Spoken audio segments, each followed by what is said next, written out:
예수님의 산상설교 혹은 산상수훈은 마태복음과 누가복음에 전승되고 있습니다. 마태복음에는 5장부터 7장까지, 누가복음 6장 17절부터 7장 1절까지 병행 말씀으로 수록되어 있습니다. 마태는 예수께서 무리를 보시고 산에 올라가 앉으시니 제자들이 그에게 나왔다고 보도하고, 누가는 예수께서 뽑으신 12 제자들과 함께 산에서 내려오셔서 평지에서 말씀하셨다고 합니다. 그런데 예수님의 설교가 산상설교로 불린 것은 성 아우구스티누스가 마태복음의 말씀을 산에서 하신 주님의 설교라고 부른 데서 유래한 것입니다. 그러나 예수님께서 산에서 제자들을 가르치셨다는 것은 마태의 독특한 신학이 반영되어 있습니다. 마태는 주님의 가르침의 거룩한 성격을 나타내기 위하여 산을 말하고 있는 것입니다. 마태는 매우 의도적으로 모세가 하나님을 만난 호렙산, 기도 중에 영광스러운 모습으로 변모하신 높은 산을 연상시킵니다. 누가가 그런데 이 산상설교를 평지설교로 바꾼 것은 아마도 주님의 거룩한 가르침을 현실에서 구현되어야 할, 우리가 발딛고 사는 이 세상 한복판에서 실현되어야 할 가치로 이해했기 때문인 것 같습니다. 비록 설교하신 장소가 다르고 또 설교의 내용적 배열도 다르지만 두 복음서의 공통점은 설교의 마지막이 말씀을 듣고 행하는 사람과 행하지 않는 사람에 대한 말씀으로 끝을 맺고 있다는 것입니다. 주님의 말씀을 듣고 그대로 행하는 사람은 반석 위에다 자기 집을 지은 슬기로운 사람과 같은데, 주님의 말씀을 듣고서도 그대로 행하지 않는 사람은 모래 위에 지은 집을 지은 어리석은 사람이라는 것이죠. 그러나 누가 과연 우리 가운데 주님의 말씀을 그대로 행할 수 있단 말입니까? 우리 가운데 아주 극소수의 사람을 제외하고는 어쩌면 거의 대부분의 사람은 주님의 산상설교를 우리의 현실에서 말씀 그대로 실천할 수 없습니다. 아시시의 프란체스코 성인, 톨스토이, 마하트마 간디, 머더 테레사, 장공 김재준 목사님 같은 역사상 아주 소수의 사람들만이 그럴 수 있었을 것입니다. 의를 위해 박해받는 일, 누구나 다 할 수 있는 일 아닙니다. 주님 때문에 모욕을 당하고 박해를 받고 터무니없는 말로 온갖 비난을 받으면서 기뻐하고 즐거워할 수 있는 사람이 과연 몇이나 될까요? 갚을 수만 있다면 원한을 갚는 것이 화해하는 것보다 더 인간적으로 우리의 속이 더 편할 수 있습니다. 여자를 보고 음욕을 품은 죄책감으로 눈을 뺐다는 사람 저는 지금까지 본 적이 없습니다. 눈은 눈으로, 이는 이로 갚는 것이 정의인데 어떻게 악한 사람에게 맞서지 않을 수 있단 말일까요? 내 형편도 어려운데 어떻게 달라는 사람에게 무조건 주고 꾸려고 하는 사람을 물리치지 않을 수 있단 말일까요? 어떻게 원수를 사랑하고 박해하는 사람을 위하여 기도할 수 있을까요? 그래도 선한 일을 한 것이 드러나 사람들의 칭찬을 받는 것은 기분 좋은 일인데, 오른손이 하는 일을 왼손이 모르게 하여 자선행위를 굳이 숨겨야 할 이유는 무엇일까요? 어떻게 살면서 근심 걱정하지 않을 수 있단 말일까요? 먼저 하나님의 나라와 하나님의 의를 구하면 우리가 필요한 모든 것을 더하여 주실 것이라는 예수님의 말씀은 과연 믿을 만한 말씀인가요? 주님의 산상설교를 우리의 현실에서 실천한다는 것은 거의 불가능한 일입니다. 그래서 수많은 신학자들, 산상설교를 이 세상에서는 실현할 수 없는 가치이고 인간은 이런 가르침을 실천할 수 없는 좌절에 번번이 부딪혀야 하고 자신의 한계를 절감해야 한다는 깨달음을 주기 위한 것이라고 해석했습니다. 산상설교를 글자 그대로 받아들여서는 안 되고 또 만일 또 그렇게 하려고 하는 사람이 있다면 그는 그의 사적 생활이나 공생활에서 감당할 수 없는 처지에 이르게 될 것이라고 말합니다. 그렇다면 왜 예수님은 이런 말씀을 하셔서 우리를 힘들게 하시는 걸까요? 우리의 선한 의지와 인간적 노력의 한계를 폭로함으로써 자신의 신적 능력을 과시하는 가학성 쾌락주의자였기 때문일까요? 그리고 역사상 아주 소수의 수도승이나 신비주의자 외에는 그렇게 살지 못했는데 모든 사람이, 모든 그리스도인이 산상설교 말씀대로 살기를 기대하는 것은 모든 사람이 예수님처럼 되기를 기대하는 것만큼이나 비현실적인 일이 아닐까요?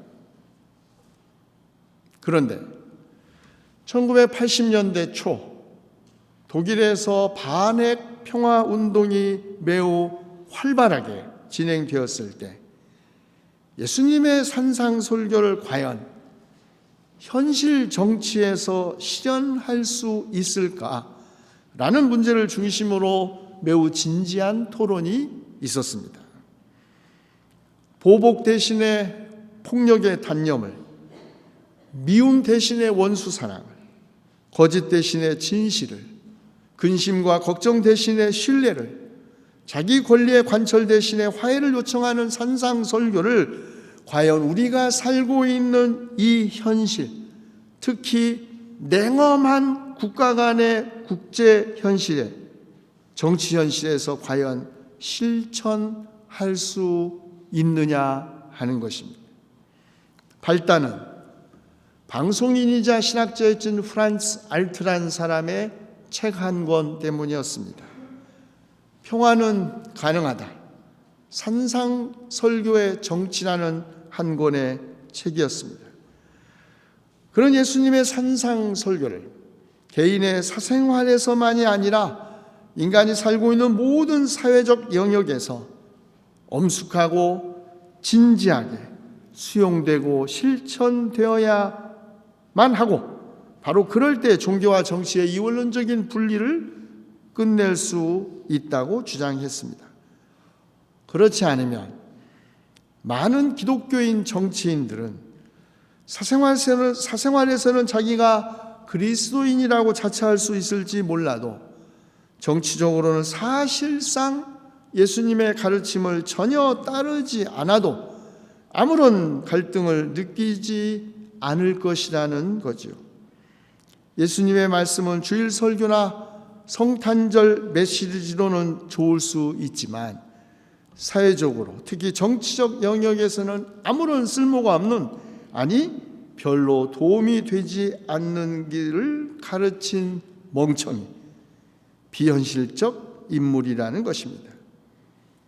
그리고 유감스럽게도 산상설교의 가르침은 인류의 역사에서는 물론 교회의 역사 안에서도 구현되지 않았고 오히려 역사는 끊임없이 예수님의 산상설교의 가르침을 몰아낸 역사라고 지적했습니다.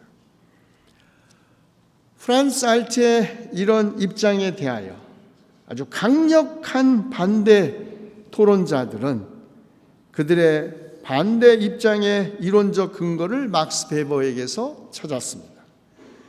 우리가 잘 아는 대로 막스 베버는 그의 직업으로서의 정치라는 책에서 산상설교를 가지고는 정치를 할 수 없다. 하물며 이상적인 사회를 건설할 수는 애당초 가능한 일이 아니라고 지적했습니다. 예수님의 가르침을 현실에서 구현하려면 예수님처럼 혹은 사도들과 아시시의 프란체스코 같은 성인처럼, 아니 최소한 그들과 아주 비슷하게라도 살아야 하는데 모든 사람들에게 시행될 수 없는 요구를 하는 것은 사회적으로 전혀 의미가 없는 요구라는 것입니다. 예수님은 악을 폭력으로 대항하지 말라고 말씀하셨지만 정치인들은, 특히 책임윤리적 정치인들은 악을 강력하게 대항해야 한다. 그렇지 않으면 악의 확대에 책임을 질 수 없다고 말입니다. 산상설교는 그러므로 오직 개인적 차원에서는 가능할지 몰라도, 그것도 아주 극소수의 사람들에게만, 공적, 사회적 영역에서는 실현 가능한 것이 아니라는 말입니다. 그런데 이 두 입장 그 틈새에서 튜빙겐의 가톨릭 신학자 노핑크는 이 두 사람의 입장을 공히 인정하면서도 이 두 사람이 보지 못한 것을 지적했습니다. 물론 프란츠 알트가 산상설교는 개인의 사생활이나 개인윤리의 영역으로 위축되어서는 안 된다고 주장한 것은 옳다고 인정합니다. 동시에 막스 베버가 산상설교의 원칙들을 가지고서는 정치를 할 수 없고 국가의 제도적 폭력에 뒷받침 없이는 사회적 혼돈을 막을 수 없다는 입장도 지지합니다.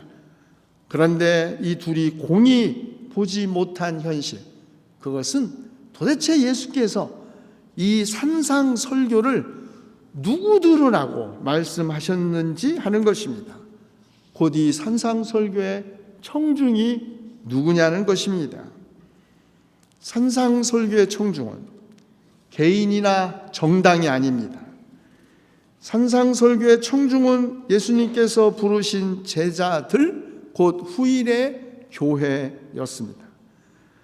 이 산상설교의 청중이 제자들, 곧 교회였다는 사실은 산상설교를 그리스도인의 개인적, 윤리적 실천 차원으로 축소하거나 현실 정치에 적용할 수 없다는 이유로 예수님의 가르침을 무시하는 태도를 동시에 극복하는 데 매우 중요한 시각을 제시합니다.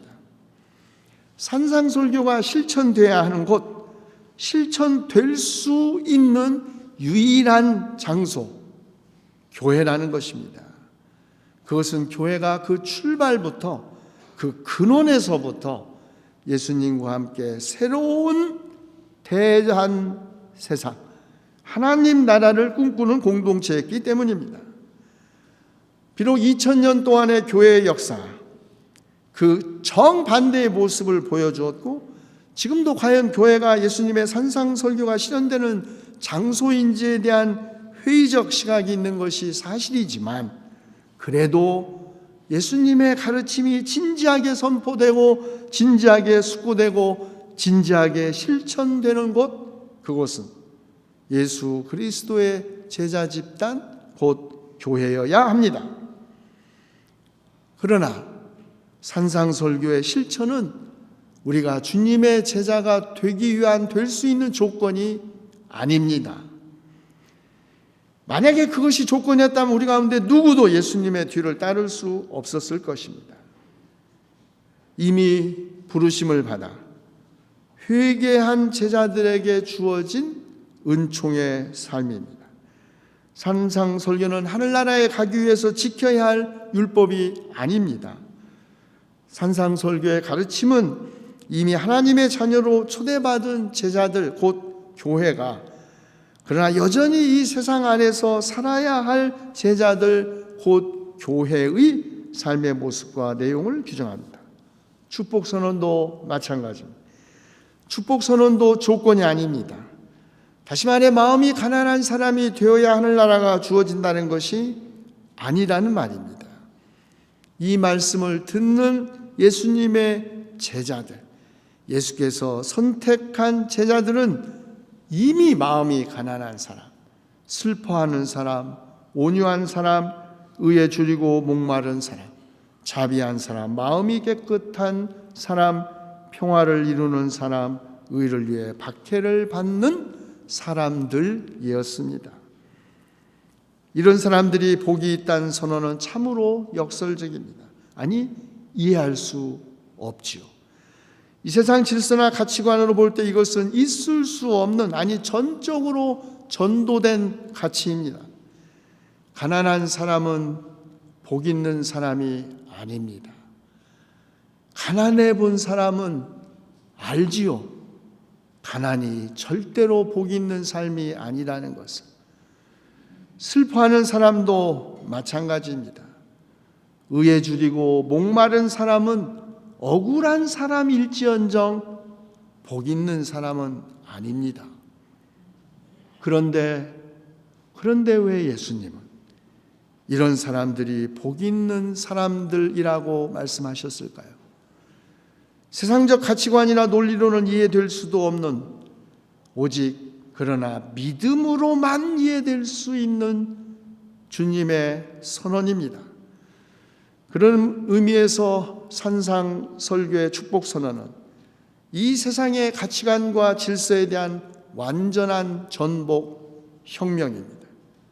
축복선언 그 자체가 세상적 가치관을 뒤집어 놓았기 때문입니다. 동시에 그것은 가난, 고통, 억압의 현실에 대한 강력한 부정이요 도전이었습니다. 사도 바울 고린도 교회에 보낸 편지에서 이렇게 말했습니다.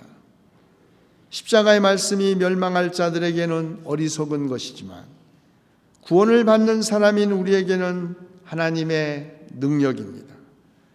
유대 사람은 기적을 구하고 그리스 사람은 지혜를 찾으나 우리는 십자가에 달리신 그리스도를 전합니다. 그리스도가 십자가에 달리셨다는 것은 유대 사람들에게는 거리낌이고 이방 사람에게는 어리석은 일입니다. 그러나 부르심을 받은 사람들에게는 유대 사람에게나 그리스 사람에게나 이 그리스도는 하나님의 능력이요 하나님의 지혜입니다. 하나님의 어리석음이 사람의 지혜보다 더 지혜롭고 하나님의 약함이 사람의 강함보다 더 강합니다. 산상설교의 가르침은 십자가에서 죽으시고 부활하신 예수 그리스도가 부르신 제자들 안에서 대조사회로서의 교회 안에서는 실천이 가능합니다.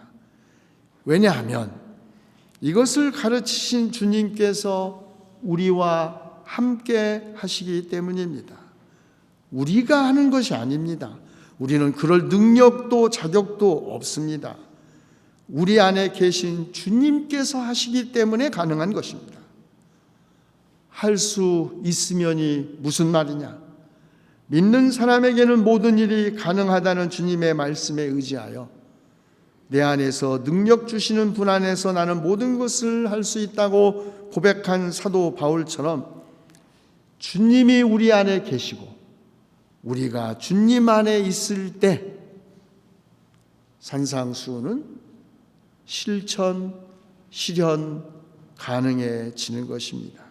그런 점에서 산상설교의 실천은 오직 주님의 은혜에 의해서만 가능합니다. 은혜 없이는 가능한 일이 아닙니다. 십자가에 달리신 그리스도는 유대인에게는 거리낌이고 그리스 사람에게는 어리석은 사람이지만 부르심을 받은 제자들에게는 하나님의 능력이요 지혜입니다. 하나님의 어리석음이 사람의 지혜보다 더 지혜롭고 하나님의 약함이 사람의 강함보다 더 강하다는 것을 단 한 번이라도 경험한 적이 있고 그것을 믿는 이들은 주님의 산상설교를 이 불가능한 가능성을 이 세상 안에서 실천할 수 있습니다. 산상설교의 가르침을 실천하는 길, 아무나 할 수 없는 일, 그러나 주님의 은혜 안에서 누구나 할 수 있는 일, 이 길로 주님께서 우리를 초대하셨습니다. 기도합시다. 너희는 세상의 빛이다. 산 위에 세운 마을은 숨길 수 없다. 이와 같이 너희 빛을 사람에게 비추어서 그들이 너희의 착한 행실을 보고 하늘에 계신 너희 아버지께 영광을 돌리게 하여라 하신 주님 말씀 의지하여 기도하오니 주님, 우리가 세상의 빛이 되어 착한 행실을 하게 하옵시고 세상 사람들이 우리의 착한 행실을 보고 하나님께 영광을 돌리게 하옵소서. 우리 주 예수 그리스도의 이름으로 기도하옵나이다. 아멘.